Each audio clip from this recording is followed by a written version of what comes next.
Guys welcome back by சாப் சொல்லுவேன். இன்றைக்கி நம்ம என்ன பார்க்க போகிறோம்னா இந்த ரியன் கார்னஸ் அசாசன் இந்த ஜீனியஸ் ஃபார்மேட் அப்படிங்கிற மங்க நெக்ஸ்ட் எபிசோட பற்றி தான் நம்ம பார்க்க போகிறோம். இதோட ப்ரீவியஸ் எபிசோட் இதை பார்க்குறேன் போய் பார்த்துருவாங்க. அப்போ தான் நம்ம போடுற கண்டென்ட் முடியும்.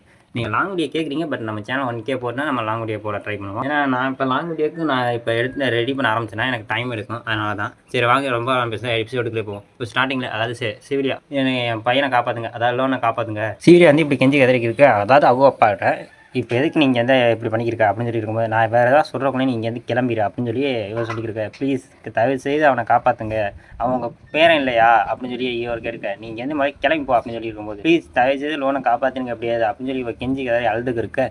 இப்படி ஒரு பக்கம் அழுதுக்க, நீ ரொம்ப முரட்டுத்தனமாக தான் இருக்கடா.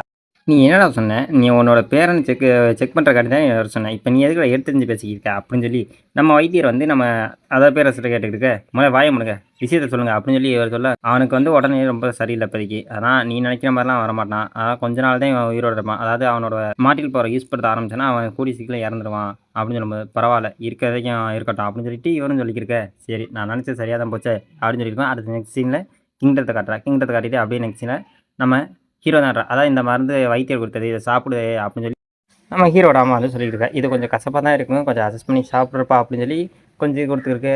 அவன் சாப்பிட்டான்ப்பா அப்படின்னு சொல்லி பார்த்துருக்கும்போது இவன் சாப்பிட்டானா, எனக்கு இன்னும் கொஞ்சம் வேணுமா அப்படின்னு சொல்லி நம்ம ஹீரோ வந்து கூப்பிட்டு கேட்டுக்கிருக்க. லேடி சிவிலியா இவன் நல்லா சாப்பிட்டான், இவன் கொஞ்சம் கசப்பாக இருந்தாலும் இவன் நல்லாவே சாப்பிட்றான், உங்கள் மனசை பார்த்து இவன் சாப்பிட்டுருக்கான் போல இருக்குது அப்படின்னு சொல்லி நம்ம மேடு வந்து சொல்லியிருக்கேன். நம்ம ஹீரோ அடுத்த இந்த நெருப்பு கவசம் வந்து எனக்கு 2வது நிலைக்கு வந்தது, இது எனக்கு இன்னும் நான் ப்ராக்டிஸ் பண்ணாதான் என்னால் என்ன அடைஞ்ச முடியும். லேடி சிவிலியா கூடயும் மேடு கூடயும் நான் இருந்து விளாண்டு இருந்து சந்தோஷமாக இருந்தேன். அதுக்கப்புறம் நான் ப்ராக்டிஸ் பண்ண ஆரம்பித்தேன். இப்போ எனக்கு வயசு வந்து 5 வயசு ஆகுது அப்படின்னு சொல்லி நமக்கு வந்து சொல்லிக்கலாம். எனக்கு வந்து அப்போ ஒரு சிஸ்டமானது ஒன்று ஓப்பன் ஆனிச்சு. அந்த சிஸ்டத்தில் என் பவர் லெவலான செக் பண்ண முடிஞ்சிச்சு. நான் இந்த ரேஞ்சில் இப்போ இவ்வளோ பவரில் இருக்கேன்னு அப்படின்னு சொல்லி இருக்கும்போது இப்போ மேடு வந்து யங் மாஸ்டர் நீங்கள் அதுக்குள்ளே எந்திரிச்சிட்டிங்களா அப்படின்னு சொல்லி நம்ம மேடு வந்து கூப்பிட்டுருக்கு. சரி வாங்க, உங்கள் சின்ன வயசுலேருந்து நான் தான் உங்களை பார்த்துக்கிருக்கேன், நீங்கள் பவர் ரொம்ப அதிகமாக இல்லைனா பரவாயில்ல, நான் லேடி சிவிலே அவங்களுக்கு இருப்பா அப்படின்னு சொல்லும்போது அடுத்த சீன் நம்ம ஹீரோவு அதாவது சின்ன வயசில் நம்ம ஹீரோ திடீர்னு ஓப்பன் ஆகுது இந்த சிஸ்டம். இந்த சிஸ்டத்தினால நம்ம ஹீரோவோட பவர் லெவலை எப்படி இருக்குன்னு பார்க்க முடியும் அப்படின்னு சொல்லிக்கும்போது நம்ம சிவிலியா வந்து தூக்க நேரத்தில் அதாவது தூங்க போகிற நேரத்துலையும் அவங்க கவலைப்பட்டு இருப்பாங்க இப்படின்னு சொல்லி நம்ம ஹீரோ வந்து மனசுலேயே அது சொல்லிக்கலாம்.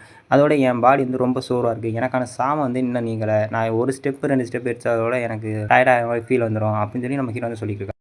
அடுத்த சீனில் நம்ம ஹீரோட அதாவது நம்ம ஹீரோ வந்து இப்போ 2வது போயிட்டார். அதாவது இந்த 2வது இடத்துல நம்ம ஹீரோ வந்து நெருப்போட எடுத்து தொட்டிருக்கா. இப்போ அதுக்கு அப்கிரேட் ஆகிருக்கா நம்ம ஹீரோ. அடுத்த சீனில் திரும்பி நம்ம ஹீரோ வந்து தூங்குறா. நம்ம ஹீரோ நினச்சிருக்கா, நான் போன ஜென்மத்தில் நான் கொலைகாரனாக இருந்தேன், அதாவது அந்த ராபர்ட் அடிக்கணுமா நான் என்ன ஸ்ட்ராங் ஆகணும், நான் இப்போ இருக்கிறனால அது முடியாது அப்படின்னு சொல்லி இருக்கும்போது லோன் அப்படின்னு சொல்லி ஒரு குரல் இருக்குது. யாருன்னு பார்த்தா நம்ம ஹீரோட அம்மா தான். நான் இன்றைக்கி நான் வெளியே கூட்டிகிட்டு போய் சொன்னேன்ல, இன்றைக்கி போ அப்படின்னு சொல்லும்போது ஆமாம்மா இன்றைக்கி தானே அந்த நாள் வேறு, சரி வாங்க கிளம்பி போ அப்படின்னு சொல்லி கிளம்பி போயிருக்கா. அடுத்து அவள் கிளம்புறதான் காட்டியிருக்கா.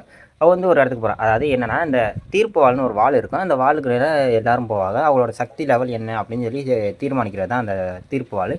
அடுத்தீங்கன்னா மக்கள்லாம் காட்டியிருக்கேன். மக்கள்லாம் ஒரு இது பேசிக்கிருக்கேன். அதாவது நான் கேள்விப்பட்டது உண்மையா அந்த வந்தியெல்லாம், அதாவது சிவிலியா திரும்பி வந்துட்டாலும் அவள் வீட்டுக்கு அப்படின்னு சொல்லி பார்க்கும்போது மக்கள் சொல்கிறாங்க பார்த்துக்காத நீ அதெல்லாம் கண்டுக்காத, அம்மா பின்னாடியே வா அப்படின்னு சொல்லுவாங்க. சரிம்மா அப்படின்னு சொல்லியிருக்கேன். இவங்க இப்படி தான் குறை இதுன்னு சொல்லியிருக்கேன். நான் என்ன சொன்னாலும் பரவாயில்ல, நான் என் பிள்ளைய நான் கண்டிப்பாக வளர்ப்பேன் அப்படின்னு சொல்லியிருக்கேன்.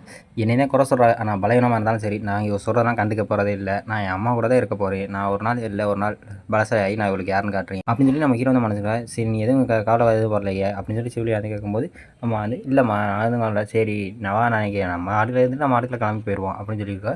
அடிச்சுன்னா மக்கள்லாம் இவ்வளோ குறை சொல்லி பேசிக்கிட்டே இருப்பாங்க. அதாவது இவன் எடுத்து இங்கே கூட்டிகிட்டு வந்தா இவனுக்கு வெக்கமே இல்லையா அப்படின்னு சொல்லி ஒருத்தர் எல்லோரும் நிறுத்துங்க முடியல அப்படின்னு சொல்லி சரி டெஸ்ட் ஆரம்பிப்போம் அன்னைக்கு அப்படின்னு சொல்லி நம்ம பேரை சொல்லியிருக்கேன். சரி டெஸ்ட் ஆரம்பி அப்படின்னு அதாவது தீர்ப்பால் இப்போ கொண்டாந்துட்டாங்க. கொண்டாந்து சரி நம்ம ஹீரோ பார்த்துக்கலாம் இதே அந்த தீர்ப்பாளா அப்படின்னு சொல்லி நம்ம ஹீரோ வந்து பார்க்கலாம். ஏன்னா இந்த தீர்ப்பாளில் பொறுத்து தான் ஒருத்தர் பவரில் அதாவது மனதளவு எவ்வளோ உறுதியாக இருக்காரோ அதுக்கேற்ற மாதிரி தான் இந்த தீர்ப்பாளர் அவரோட பவரை காட்டும் அப்படின்னு சொல்லி சொல்லிக்கிருப்பாங்க. அதான் நம்ம ஹீரோ தான் பார்த்துக்கிருப்பாங்க. இப்போ ஒவ்வொரு குடும்பத்தில் ஒவ்வொரு ஆள் கூப்பிட்றா. இப்போ அதே மாதிரி தான் இப்போ ஒருத்தவளை கூப்பிட்றா. சரி அவள் வந்து இப்போ அவர் பார்க்கலாம், நம்ம ஹீரோ இதே பார்த்துக்கலாம், அதே அந்த தீர்ப்பாலே பார்த்துக்கா, இதனால தான் என் சக்தி இருக்கா அப்படின்னு பார்த்துட்டு இருக்கும்போது நம்ம ஹீரோ அடுத்த அவர் வந்து ஒருத்தர் வந்து செக் பண்ணுறா. ஒரு பையன் இவ்வளோ ஒரு ஆர்த்த குடும்பத்தை சேர்ந்தா இவ்வளோ பவர் வந்து ஒரு விண்ட் எனர்ஜி மாதிரி இருக்குது. அதாவது இவ்வளோ பரவாயில்ல, ஒரு நல்ல திறமையானதை அவன் நிரூபிச்சிட்டாரு அப்படின்னு சொல்லி மக்கள்லாம் பேசிக்கிட்டு அடுத்து அவன் ரொம்ப சக்தி வாய்ந்தவனாக இருப்பான் போல இருக்குது. அவனை இன்னும் இன்னும் சக்தியாக இருந்தால் நல்லாயிருக்கும். அடுத்தது தாழ்த்தப்பட்ட ஒரு குடும்பத்திலேருந்து ஒருத்தர் கூப்பிட்றா. அதாவது இவ வந்து தாழ்த்தப்பட்ட குடும்பம், இவரோட பவர் லெவல் என்ன அப்படின்னு சொல்லி இவர் செக் பண்ண இவ்வளோ தாழ்த்தப்பட்ட குடும்பம் தான். இவரோட பேர் ஒரு சில நீடிச்சிருக்கு, அதே மாதிரி இவனோட பேர் நீடிச்சிருக்குமா அப்படின்னு சொல்லி பார்த்துக்கும்போது நம்ம ஹீரோ ஒரு பக்கம் பார்த்துக்கிருக்கா எல்லாரும். நம்ம ஹீரோ நெருப்புல ஏத்துற 2வது நம்ம தான் அவனை சுற்றி ஒரு கோல்டன் எனர்ஜி இருக்குது. இந்த கோல்டன் எனர்ஜி இருந்தால் என்னோட லெவல் எவனாவது குறையப்படும். இது என்ன பண்ணுறது அப்படின்னு சொல்லி நம்ம ஹீரோ வந்து மனசில் எதா இருந்தாலும் பரவாயில்ல சரி பார்த்துக்கோ அப்படின்னு சொல்லி நம்ம ஹீரோ வந்து மனசில் நினச்சிருப்பாங்க. அடுத்து மக்களாம் இவன் என்ன அவ்வளோதான் இது பவர் லெவல் இருக்க போகிறான் என்ன அப்படின்னு சொல்லி பார்த்துருக்கோம். நம்ம ஹீரோ இதெல்லாம் கண்டுக்கல. அடுத்து நம்ம ஹீரோ தான் கூப்பிடா லோன் நீங்கள் இப்போ வந்து உங்களை செக் பண்ணலாம் அப்படின்னு சொல்லுவாங்க. அவள் அம்மா கூப்பிடா லோன் இப்போ என்ன செஞ்சாலோ அதே மாதிரி நீனும் போய் செய், எதுவும் கவலைப்படாத, அம்மா நான் பக்கத்தில் தான் இருக்கேன் அப்படின்னு சொல்லும்போது சரிம்மா நான் அதே மாதிரி செய்கிறேம்மா அப்படின்னு சொல்லி நம்ம ஹீரோவும் சொல்லியிருப்பா. அதுக்கேற்ற மாதிரி சரி லோன் நீ இதில் போய் இது பண்ணிட்டு வா, உன்னோட லெவல் செக் பண்ணிட்டு வான்னு சொல்லி நம்ம ஹீரோ வந்து அந்த சோடா வந்து தொட்டிருப்போம். நம்ம ஹீரோ வந்து சோடா தொட்டும்போது நம்ம ஹீரோக்கு கொஞ்சம் எந்த ஃபீலிங் இல்லை. அடுத்த சீன் நம்ம ஹீரோட அந்த லைட் எனர்ஜி கொஞ்சம் க்ளோவாக தான் இருக்கும். அதாவது இது பியூராக இருக்குது இந்த லைட் எனர்ஜி. இதான் பார்த்துட்டு நம்ம ஹீரோ என்னடா இது என்ன மாதிரி உணர்வு அப்படின்னு சொல்லி பார்த்துக்கும்போது இது என்ன மாதிரி மிருகம், அதோட இவர் யார் யார் இருப்பார் அப்படின்னு சொல்லி நம்ம ஹீரோ வந்து பார்த்துட்டு இருக்கும்போது அதை அடுத்து இன்னும் திரும்பி அந்த மிருகத்தை காட்டுறா.